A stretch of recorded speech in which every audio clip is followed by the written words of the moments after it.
D'abord, permettez-moi de vous dire que je ne partage pas l'enthousiasme sur cette conférence de presse. Moi, je trouve On n'a pas vraiment parlé d'enthousiasme, là, on vient de dire que vous... Monsieur a dit c'est un discours de vérité, au moins ça, on ne peut pas lui retirer. Je ne suis pas d'accord.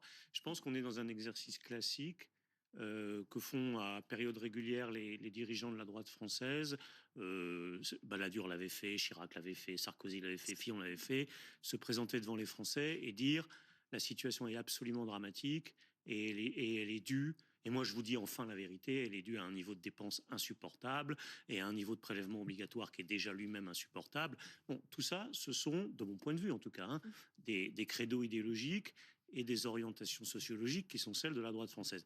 Je vous donne un seul exemple. Ce que François Bayrou ne dit pas, par exemple, dans sa conférence de presse, c'est que l'une des principales raisons du niveau atteint aujourd'hui par les déficits, c'est précisément le fait qu'on a baissé énormément les impôts des plus riches depuis 7 à 8 ans, près de 60 milliards par an de baisse de recettes. Ça, c'est structurellement une des causes du déficit.